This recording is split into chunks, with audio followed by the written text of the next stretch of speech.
This camera is one of the best cameras that I have ever used, and it's probably my favourite that I have ever owned, but although I love it so much, I came incredibly close to selling it. This is the Fujifilm GFX 50S, and if you have seen any of my videos before, it's most likely going to be one of these, since they are the most popular. It's a beast of a camera that can produce incredibly high quality images with its massive medium format sensor. I got this camera after watching a video by Carl McDougall when I was researching digital alternatives to my Pentax 6.7 and the 105 2.4. And this camera paired up with the Mitakon 65mm 1.4 ended up being the closest you can get to creating that medium format or Pentax 6.7 and 105 2.4 look. I bought this camera over a year and a half ago, in fact it's probably like a year and 9 months or something, and I have loved using it ever since, until the end of university. See, I used this camera to shoot one of my final projects at university, and the project went well and I got some images that I love. However, using this setup became a burden. Although using this GFX and the Mitakon 65mm 1.4 for almost a year beforehand was completely fine, I began to wish I had a different setup. This was mainly due to the size and weight of this setup. It does weigh over 2 kilograms after all. But this wasn't a problem for the whole year of shooting beforehand, as I wasn't shooting for a project. This camera and lens was around my neck or in my bag for a short period of time every single time I used it for the whole year before. I would hop in the car with Jen, go for a drive somewhere, get photos for like maybe half an hour to an hour, and then go back home. So carrying this setup really wasn't a problem because it was only a short amount of time that I was using it. But when I was shooting for this project, I was walking for like an hour or two to meet people, then shoot for an hour or two, then walk back home for an hour or two, and that became a big problem. Like a whole day of shooting with this camera and the Mitakon 65mm 1.4 was a big deal. Like it really was a burden, and I had never experienced that much of a burden before. Well, shooting with a camera at least. And even though it only weighs 2 kilograms altogether, like that really isn't very much weight when considering, weight in general. But when you have that around your neck or in your bag for 5-6 hours, it can really weigh you down really weirdly. Another reason why I wish I had a different setup was the lack of autofocus on the lenses that I have for this camera. There is a solution to this. I could just buy some GF lenses and have autofocus, but there are a few reasons I don't want to do that. Number one, they are expensive and I am extremely broke. And number two, the lenses are great, don't get me wrong, but they are extremely boring. I'll talk more about that later though. Right now let's just talk about the lack of autofocus on adapted lenses and the Mitakon. I got into the GFX system with literally no intent to have autofocus lenses. I wanted this setup to be as film-like as could be, so no autofocus and only manually focusing was completely fine with me. And while I don't mind manual focusing, I would just much prefer to have autofocus. Especially since the hit rate of me getting images in focus is getting lower and lower. Even with the incredible focus peaking on the GFX, I still struggle to focus, and it's definitely getting worse as time goes on. I also find that because I'm paying so much attention to getting my subject in focus, that I tend to not notice other aspects of the image which, I usually would. So distractions pop up more often and the composition may not be as good as it could have been. Manual focusing can also be a bit of a problem when I'm taking photos of people, as me trying to nail focus and taking my time focusing can make people feel quite tense, especially if they haven't modelled before. This was very prevalent when I was shooting for my university project, as some of the people that I photographed hadn't actually modelled before, and I could tell as I struggled to focus that they became more and more awkward and uncomfortable. I tried to make it as easy as possible for them, by talking about their day, what I'm doing with the camera, and the project in general. And it worked to a certain degree, but I think, taking my time focusing was sort of counteracting the small talk. And like I mentioned before, I could just buy some GF glass and have autofocus and completely solve this problem. But while that does solve the problem and give me autofocus, it brings in a couple other problems on its own. The first one being the autofocus on the GFX system, especially the one that I have, the 50S, absolutely sucks. It's slow and inaccurate. This is definitely a problem, and I think it's one that I could potentially live with, but the next one is one that I definitely can't. And that is that the GF lenses are boring. Like I mentioned before, they are great lenses in every way and produce outstanding sharpness and image quality. But that's really all that they have going for them. They have boring apertures, no character, and are extremely expensive for what you are getting. I like to shoot portraits with a very large aperture, and that's why the Mitakon is so perfect for me, because it's f1.4, but on the GFX system, that's the equivalent of an f1.2. So that's great for the work that I want to create, but if I want autofocus on a similar focal length, I would have to get the 63mm f2.8, which has the equivalent aperture of f2.2.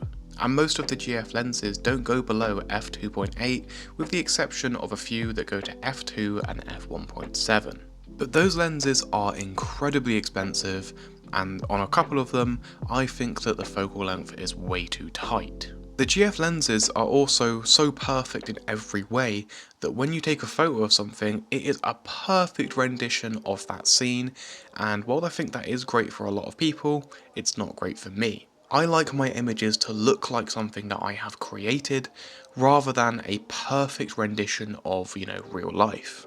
And when you combine these two problems with the price that you're paying for these lenses, it just doesn't make any logical sense for me to get GF lenses. And the third issue that I've had with this setup is variety. When I bought the GFX and the Mitakon, I wanted it to do one thing and one thing only: to create the look of the Pentax 67 and the 105 2.4.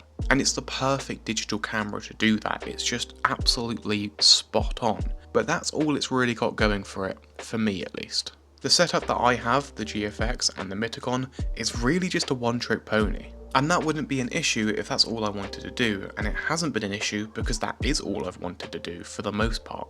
But I want to do more with my photography than just take the same image or same two images over and over and over again. And eventually I would like to become a wedding photographer, as I think it's a good career path to go down, but I can't really do that right now with my main camera being a very slow GFX and completely manual lenses. And just shooting an entire wedding on this setup would just be a disaster.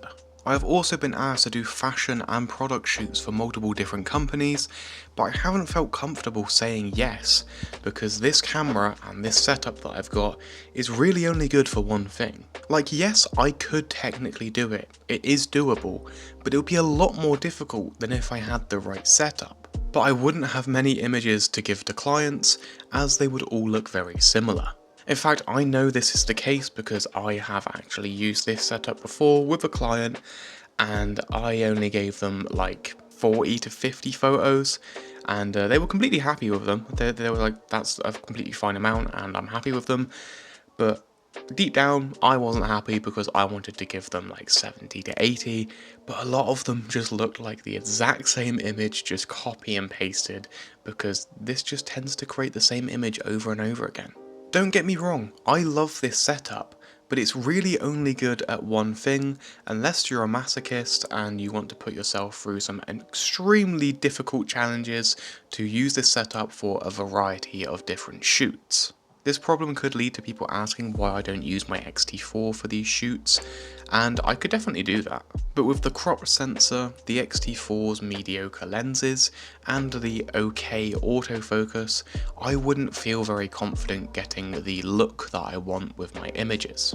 Yes, the X series of cameras are amazing, like I absolutely love them, every one that I've used I have really enjoyed, but I like to get that shallow depth of field look, and that can be quite difficult to get on a crop sensor camera. I also want autofocus that is snappy and reliable, and a series of lenses with large apertures, and the X series of cameras just, they don't scratch that itch. Also, before people say there are f1.4, f1.2 and even f1 lenses for the X series of cameras, you have to look at the equivalent apertures to get the same results on a full frame camera. So an f1.4 aperture on a crop sensor camera would actually be an f2.1 aperture on a full frame camera, and that isn't exactly a very large aperture. Anyway, I love my X-T4 and I don't think I'll ever get rid of it because it's the perfect video camera for me, and that's pretty much all I use it for. It's video, and if I want a small and light camera to take out with me when I want to take photos, when I don't want to bring along this giant camera. But with that being said, I have used my X-T4 a lot more than my GFX in the past few months, purely because it's way more convenient. It's smaller, lighter, has autofocus, the files are decent, and it's really easy to use. And using it has made me realise how much I want an in-between of the convenience and small form factor of the X-T4, but also the shallow depth of field look of the GFX. And after months of debating, I've come to realise that I want a Canon EOS R series camera with an EF to R adapter and the 50mm f1.2 EF lens. And that whole setup will be a lot lighter and more compact than this GFX and the Mitakon 65mm 1.4. And I was one click away from sending off my GFX so I can get the EOS R and the adapter, but then when I started looking at my GFX, I got quite emotional.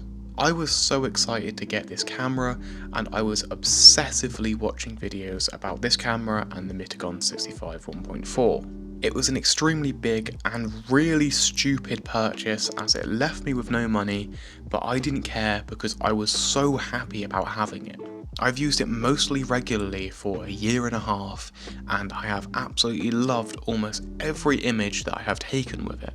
So I got the camera out of the packaging and put it back up on the shelf purely because I feel a connection to this camera.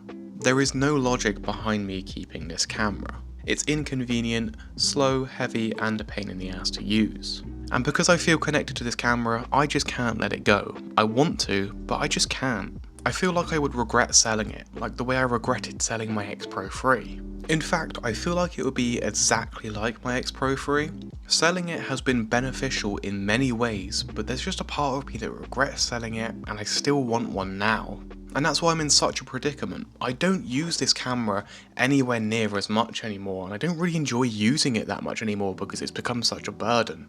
And I was thinking that maybe it's just photography that I'm not enjoying anymore, but every time I pick up my X-T4 to take photos, I enjoy using it and I enjoy taking photos. I would love to have the GFX and the EOS R, but I don't really want to, keep hoarding cameras because I've done that before, and it makes me just have loads of cameras and never use them. So I don't really know what to do. I could sell the GFX and get an EOS R and have the same focal length and aperture equivalent, but in a smaller package, or I could keep the GFX for sentimental reasons and put up with the negatives. Anyway, I thought I'd just make this video just to keep you guys updated on the whole life and photography saga that I've had with this setup for the past few months now. But I think for now I'm going to try and use this camera as much as possible to see if, my love for it comes back. But I do have someone that may want to buy this, so it could potentially be going very soon. But I'll keep you all updated on what happens with this setup if anything does happen. But that's going to be the end of this video. I hope you've enjoyed. I'll see you in the next one. Goodbye.